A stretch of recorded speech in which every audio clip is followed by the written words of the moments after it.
the phenomenal acting found in the Bikeriders, and why you as an actor should study this movie. So, when you look at it, the Bikeriders is a story based in realism about a time where people were focused on living to their fullest, or living as far away from those crazies as possible. When it comes to the study of acting, and the study of the actors and their characters, it's important to recognize motive. You as a person has a motive. You want to be an actor, so you treat yourself a certain way and put yourself into certain positions to create opportunities to be able to accomplish your task. It's just like if you were a fighter, you get into fights. If you were a lawyer, you get into arguments. If you were a chef, you get in the kitchen. So what are the Bikeriders? And why is this film such a good place to reference for actors looking to astonish audiences? First, let's look at the story. We open our eyes in 1965. Kathy Bauer meets Benny Cross, a hot-headed member of the Chicago-based Vandals motorcycle club, and marries him just 5 weeks later after her Stephen King killer character-looking boyfriend dumps her. On the side storyline that basically represents the backbone for the film is with photography student Danny Leone, who travels with and interviews the Vandals. He learns from Kathy that the founder, Johnny Davis, was supposedly inspired to create the club after watching Marlon Brando in The Wild One. He says things really started after Johnny started a motorcycle racing league and then moved forward into creating an actual club.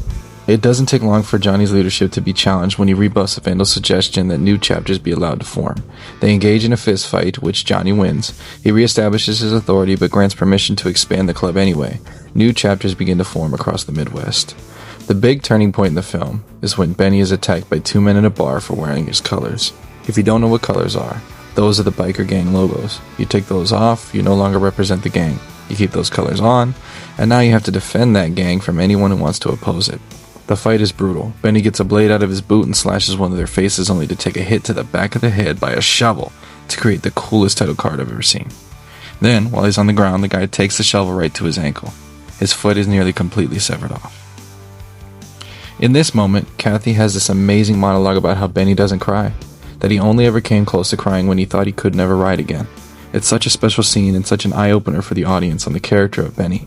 There's an important place for a filmmaker to note when you're making your own movies. To create a moment like this is something that will set your film apart and especially let your audience get a deeper understanding on your characters. It's masterfully done. So when Johnny is pissed and has to defend his boy, he and the other bikers ride up to the bar and rev their engines very Mad Max style right at the front door. Then Johnny comes in and forces the owner to provide the names of the men, and then he orders the Vandals to burn it down. They stand there watching it burn while the police and firefighters and the townspeople all watch from the sideline. And this is the first place that Johnny and the gang realize how much power they truly have. Everyone fears them. They can do whatever they want. While Benny is recovering from surgery, Johnny pressures him to come to a motorcycle rally before he's fully healed. Kathy objects, but, they're going to do what they're going to do. So Johnny offers Benny leadership of the club when he steps down, but Benny rejects it. A 20-year-old delinquent known as the Kid asks Johnny to allow him and his motorcycle club to join the Vandals. This kid is from nothing. His house is abusive, his mother abandons him, and he has this tenacity and natural-born leadership trait, but that's pretty much all he's got. He collects a group of rogue rats who build their own bikes and then stops by the Vandals' hangout to request to join up. Johnny initially dismisses them, but decides to test the kid by allowing only him to join. When he expresses willingness to abandon his friends, Johnny rejects him. The kid attacks Johnny with a knife, who beats him and warns him not to come back. This is the point where Johnny is starting to crumble. He wants out of this gang, but there is no out for him, and he's starting to realize there is no out for any of them. In 1973, Leone interviews Kathy about the fate of the Vandals. She explains that Johnny became despondent after the death of his Lieutenant Brucey in this bike accident, and that the club grew increasingly violent after drug-addicted Vietnam War vets start joining the ranks.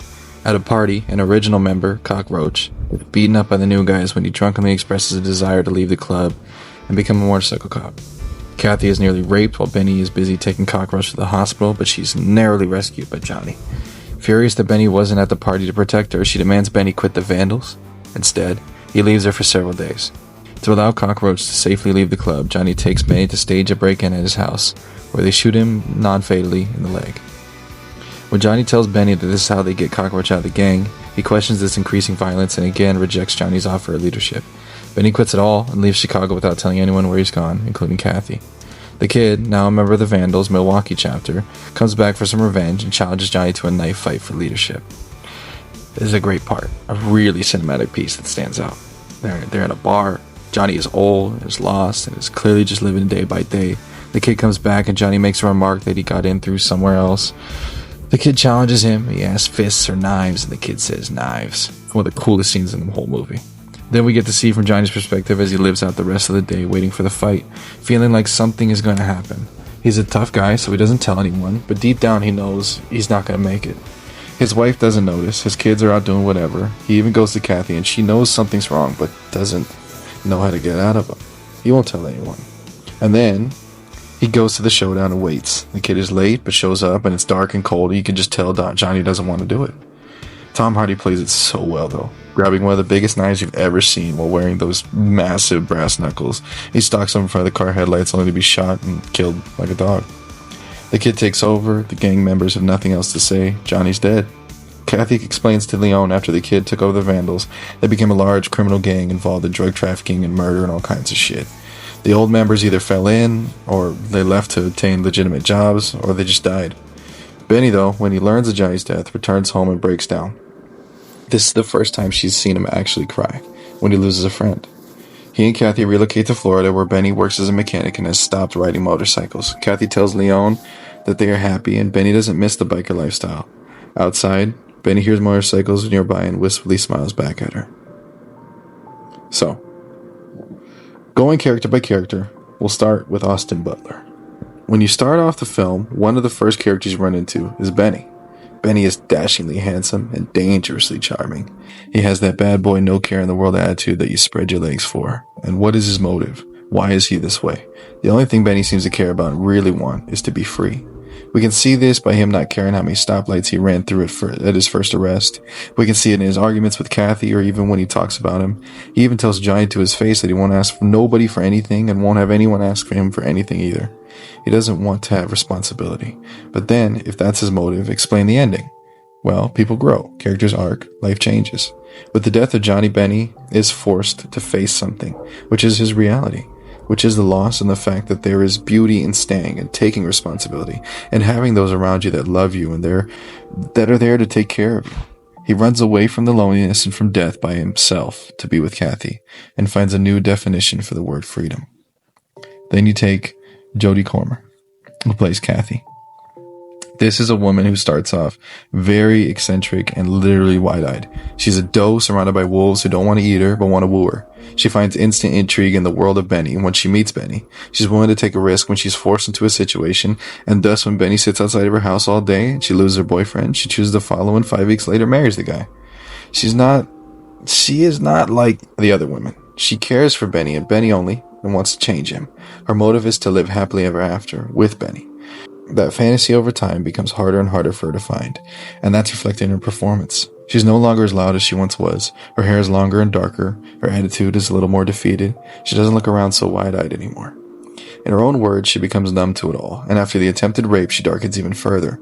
She's only ever wanted Benny, but if she can't have him, then she'll just have what she knows, which is her little house in Chicago. It's the same as Benny in finding her version of what she wants, up until Benny comes back, and then she gives that version. But always, she's wondering if he really is as happy as she is. If the situation really is reality. If she is actually happy. Break away from that into the amazing Michael Shannon with that epic monologue over a campfire. Taking a character that plays off on the sidelines even throughout the story in his own sense. Michael plays a character that stands there and watches. He's drunk, he's bitter, and he's more of an observer and a storyteller rather than an actual player. In the fights, he steps away. When the drinking starts, he's there to speak up. He reflects on his life, and he's trapped in the past. As he talks, his eyes go dead. The only reflection of emotion he has is when he's reflecting on those past emotions. He fits a character that is lost, that is going through the moments. He is a character that wants another chance, but knows he can't find it. He's the reality. When you pair that with the opposite version of Norman Reedus, who's this wild California character, you get a man who is a true fly by the seat of his pants kind of guy. He travels, he lives reckless, he drives free, breaking in with some comedy. This character is a man who does both good and bad depending on who's paying and how much. With the ending sequence referencing him being paid to sit outside of a movie theater for the opening of Easy Rider, there's the campfire admittance where he was hired to beat the shit out of one of the vandals for not turning in his colors. But still, he has his own free will when he decides he's not going to fight. He is what the vandals all want to be, and that's having fun and living free. He represents the fantasy. Finally, staring across that campfire, will be Johnny, played by the infamous Tom Hardy. Johnny is an inspired man turned leader who completely lost the reins. Johnny has always lived a little fantasy. He's liked what he's liked, and he's been consumed with fast and loud bikes and trying to find his place in the world. After seeing the Marlon Brando movie, he is so inspired he starts a racing club. Then as that progresses, he sees more value in spending his days smoking and drinking and riding as much as possible than in raising his family.